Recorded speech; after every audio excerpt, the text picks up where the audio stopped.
23వ law commission చైర్పర్సన్గా justice Dinesh Maheshwari గారు. Examination point of view అడగవచ్చు, లా కమిషన్కి సంబంధించి లా కమిషన్ అనేది రాజ్యాంగబద్ధమా, చట్టబద్ధమా, లేదా కార్యనిర్వాహక వ్యవస్థనా, ఇలా అడుగుతారు. లా కమిషన్ 23వ లా కమిషన్ చైర్పర్సన్గా ఎవరు నియమితులయ్యారు? జస్టిస్ దినేష్ మహేశ్వరి గారి నియామకం అనేది అధికారికంగా పూర్తయిపోయింది. ఇక్కడ అబ్జర్వ్ చేస్తే లా కమిషన్ అనేది ఒక సలహాపూర్వక సంస్థ, advisory body only, advisory body. ఏ మంత్రిత్వ శాఖ పరిధిలో పనిచేస్తుందంటే ministry of law and justice, కేంద్ర న్యాయ వ్యవహారాల మంత్రిత్వ శాఖ ఉంటుంది కదా, ఆ మంత్రిత్వ శాఖ పరిధిలో ఉండే ఒక అడ్వైజరీ బాడీ.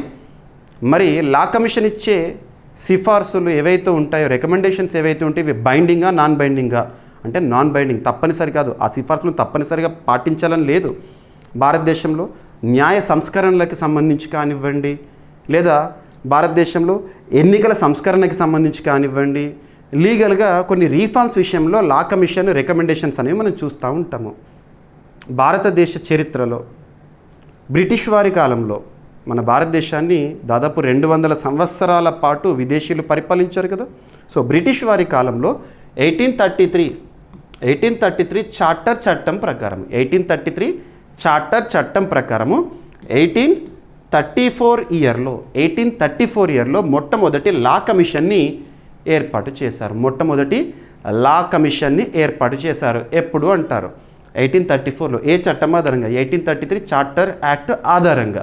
మరి మొట్టమొదటి లా కమిషన్ చైర్పర్సన్ ఎవరంటే లార్డ్ మెకాలే లా కమిషన్. అలా బ్రిటిష్ వారి కాలంలో మొత్తము 4 లా కమిషన్లు ఏర్పాటైనాయి. ఇక స్వతంత్ర భారతదేశంలో 1955 ఇయర్లో మొట్టమొదటి లా కమిషన్, స్వతంత్ర భారతదేశంలో ఎంసీ సెతల్వాడ్ గారు మొట్టమొదటి లా కమిషన్ చైర్పర్సన్. సో ఎగ్జామినేషన్లో అడగవచ్చు, ఇది భారతదేశ చరిత్రలో బ్రిటిష్ వారి కాలంతో కలిపితే. ఇక స్వతంత్ర భారతదేశంలో, మన భారతదేశంకి స్వాతంత్రం వచ్చిన తర్వాత, రాజ్యాంగం అమల్లోకి వచ్చిన తర్వాత ఈ నిబంధన గుర్తుపెట్టుకోండి. ఇక ఇప్పటి వరకు 22 లా కమిషన్లు పనిచేసినాయి. 22వ లా కమిషన్కి జస్టిస్ రితురాజ్ అవాస్తి గారు విధులు నిర్వర్తించారు చైర్మన్గా. తన పదవీకాలం పూర్తయిపోయింది లాస్ట్ ఇయర్ 2024లో. ఇక 2024 సెప్టెంబర్లోనే 23వ లా కమిషన్ ఏర్పాటు చేశారు రాష్ట్రపతి గారు. ఆ లా కమిషన్కి చైర్పర్సన్ నియామకం అనేది రీసెంట్గా అధికారికంగా ఏప్రిల్ మంత్లో ముగిసింది. సో జస్టిస్ దినేష్ మహేశ్వరి గారు 23వ లా కమిషన్కి చైర్పర్సన్గా నియమితులవ్వడం గురించి మనం చూసాము. సో ఇక్కడ అబ్జర్వ్ చేస్తే సుప్రీంకోర్టు మాజీ న్యాయమూర్తి తను. సో ఎవరు నియమిస్తారు లా కమిషన్ చైర్పర్సన్ అంటే? By appointments committee of cabinet chaired by prime minister. So ప్రధానమంత్రి ఆధ్వర్యంలోని appointments committee of cabinet committee వారు లా కమిషన్ చైర్పర్సన్ మరియు మెంబర్స్ వీళ్ళు ఉండారని చెప్పేసి ఆ పేర్లను సిఫార్సు చేస్తారు. ఆ సిఫార్సులను రాష్ట్రపతి గారు ఆమోదిస్తారు. ఓకేనా?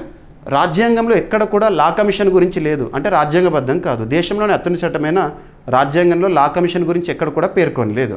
కానీ ఎలా ఏర్పాటు చేశారంటే as constituted as part of article 39A మనము అర్థం చేసుకోవచ్చు. ఉచిత న్యాయ సేవ లింక్ చేసుకోండి. ఓకేనా? ఇక first law commission established by charter act of 1833.